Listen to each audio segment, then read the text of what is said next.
soo saartay amar soo qabasho oo ah afarta eedeysanaye ee kala ah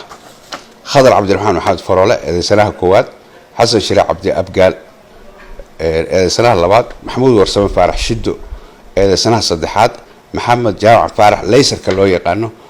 eedeysanaha afraad waayahay sidaad arkaysaan waa xeer ilaalintii oo markaasi amartay in la soo qabto wiilkii uu dhalay madaxweynihii hore Puntland ina Faroole wiilkii lagu magacaabayay Khadar Faroole sidoo kale waxaa la amray in la soo qabto Xasan Shire Abgaal wasiirkii hore ee maaliyadda dawladda Puntland iyo siyaasiyiin kale ayuu Saciidani wuxuu amray in sida ugu dhaqsiyaha badan la soo qabto oo xabsi la geeyo isaga oo Saciidani ku sababaynay inay raggaasi ay ka dambeeyeen qalqalgelinta iyo dagaaladii habeen dhaweeyta ka dhacay caasimadda Puntland ee Garowe Saciidani waxa uu qorsheynayaa damaca waxa ku jiro inuu doorashada mar kale ku soo noqdo isagoo xisbiyo intuu cabcabay dhaha doorasho qof iyo codaha Puntland ka dhacayso madaxweynaha Soomaaliya Xasan Sheekh Maxamuud khudbadii uu ka jeediyay laba jimca ka hor masaajidka isbahaysiga islaamka ayaa maanta muuqanayso madaxweyne Xasan Sheekh Maxamuud hore wuxuu u sheegay dawladii Puntland ee 24 sano la dhisay ama maamulkii majeerteeniya ee 24 sano la soo dhisay inuu ku burburi karo 20 cisho wax ka yar maantay muuqataa soo caasimadda Garowe maanta wax diyaarado ka degan lama la'aan soo ilma diyaana boosaaso kama soo kicitimayaan iyo ciidankoodii BSF ahayd soo mar rabaan inay Saciidani kula dagaalamaan Garowe Saciidani soo haatan bari iyo karkaar iyo soo haatan kuma sii wajahno isaga oo dhahay 25 May doorasho dhacayso soo siyaasiyiintii dhanka kale ee mucaaradka soo doorashadii Puntland ma diidano Saciidanigii shalay wax ka sheegay ninkii ogaadeen ninkii ahaa ra'iisul wasaaraha Soomaaliya Xamse Cabdi Barre waa kii la dhahay xogaye madaxweynaha taa warkii Xamse soo xaqiiq maahan maanta soo iga ma haysid maanta waxaan rabaa inaan dul istaago doorashada Puntland iyadoo bilaaban ayaa dhiig ku daatay waxaan rabaa muuqaalkan inaan ku qaadaa dhigo maamulkii majeerteeniya ee uu markaasi sii burburayo maamulkii majeerteeniya ama maamulkii Puntland oo markaas gabi ahaanba sii quusanayo muuqaalkan rabaa inaan ku qaadaa dhigo iyo maxkamadda oo amartay in la soo xiro Xasan Shire Abgaal Xasan Shire Abgaal looma dhawaa karo waan in ciidan haysto iyo sidoo kale Khadar Faroole wiilkii madaxweynihii hore ee Puntland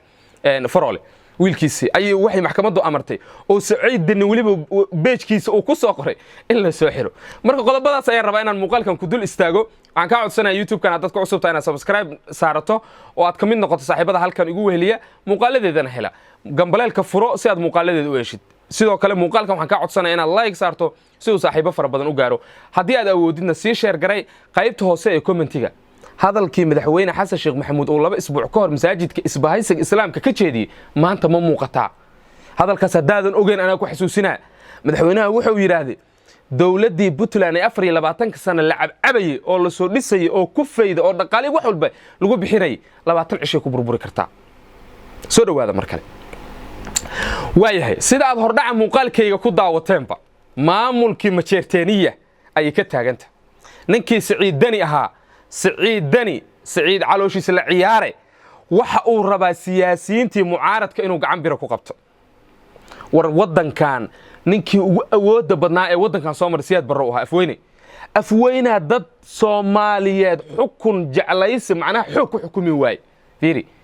adoo marka majeerteena fiiri Saciidaniyo bal fiiri aqligaaga bal fikir Saciido adoo maanta majeerteena haddana waliba majeerteen ka sii Cismaan Maxamuud nimankan qardha dago adoo ah ayaad waxaad rabtaa inaad martid Maxamuud Salaabanka kale bal sidee ku dhici kartaa bal fiiri Saciidani waxa uu markaasi cabcabay isla markaana uu si sameeyay xisbigayga ka hala dhahay xisbiyo kale asaga hoos imaahana uu cabcabay waxa uu rabaa inuu doorasho qof iyo coda oo Puntland ka qabto arrinta marka la isku haysto midda marka qadiyada majeerteeniya nimanka majeerteen ee mucaaradka ah waxay aaminsan yihiin kana dhaadhacsan xaqiiqna ah in Saciidani hadduu doorasho qof iyo codahan qabanaado inuu ku shubana codadkan asagaaba qabtay waxaan asaga cabcabay fiiri dadku ma ogtaa waxa la rabaa inaa qofku wax fahmo waxa la yiraahdo cilmi hal lagu baray aqli lahaw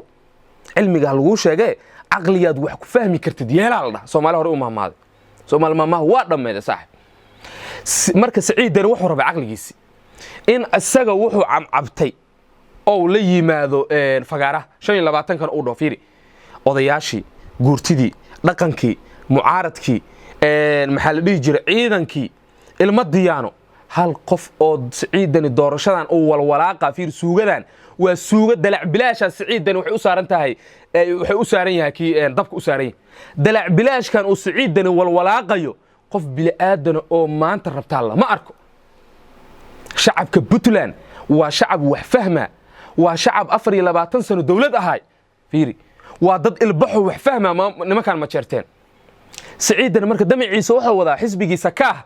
inuu marka la dhaho doorashadii anaga qaadano madaxweynaha soo socda hadana 5 sano soo socota Puntland xukuma waa aniga ma laga yeelayo siciidow siciidaniyo ma laga yeelayo doorasho aad boobtaa cidu ka yeeli me xisbiya adiga ku hoos imaanayo dabada aad ku wadataana cidu ka yeeli me warkiinu adi hal raba mogta ilma diyaano ayagoo Puntland joogo sidee maanta uga dhaadhicin kartaa doorasho intaan cabcabto waxa waaye aan markale ku soo noqonaa ma waa la ogaa ciidanka BSF waxay boosaaso ay ka sameeyeen waa la ogaa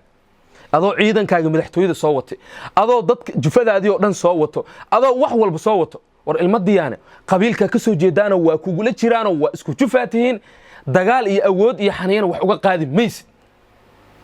fiiri marka warkaas oo dhan waxaaba ka sii weynaado maanta markii la arkay dadku ay yaabeen siciid danigiyo maxkamadii ka soo dhaxalla maxkamadii Puntland waliba xeer ilaalinta hadda hadlays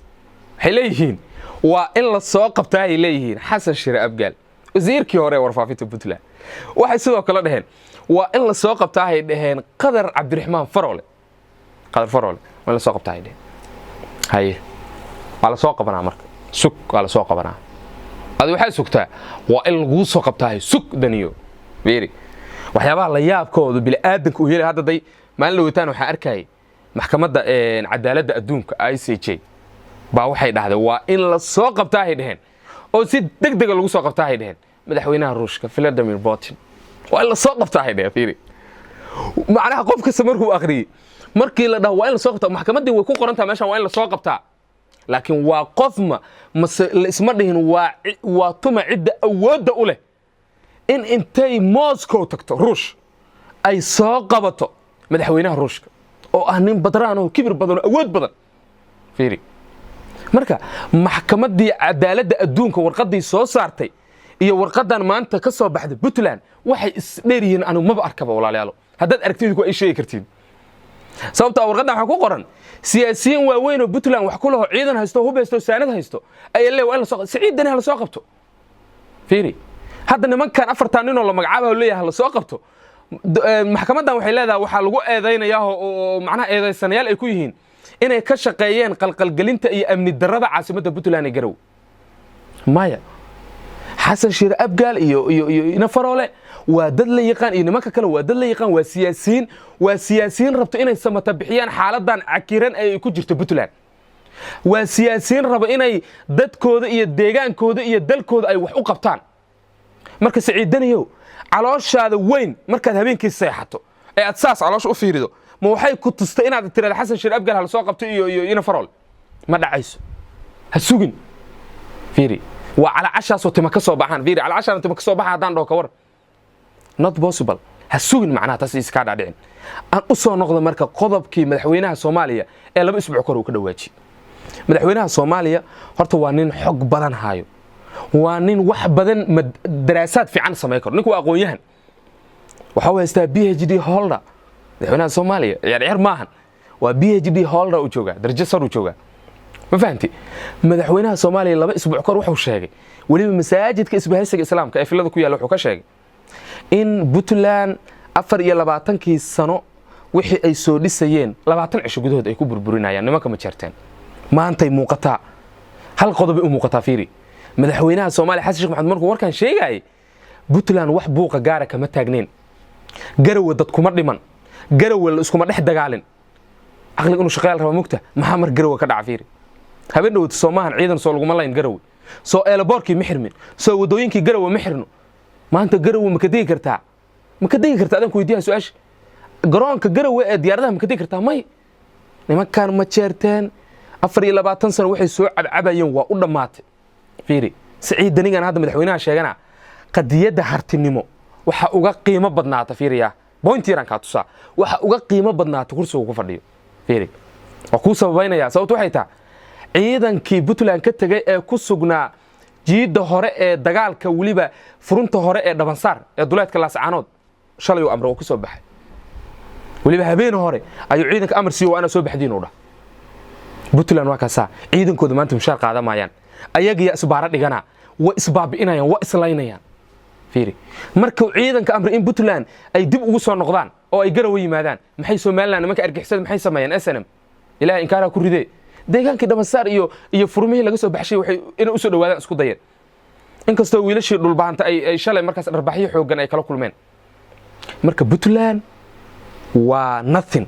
Puntland waa ku daysay adigu waxaad aragtiyaad qabtid bal qaybta hoose ee commentiga igula wadaag Puntland waxa ay muuqanaysaa nimankii ma jeerteen inay lumeen waxa ay muuqanaysaa nimankii ma jeerteen inay rafashada ugu dambeeyay ku jireen waxa ay muuqanaysaa nimankii dawladda ma jeerteen inay isbursatay macnaheedu waxa waa isbursadeen maqla jirtay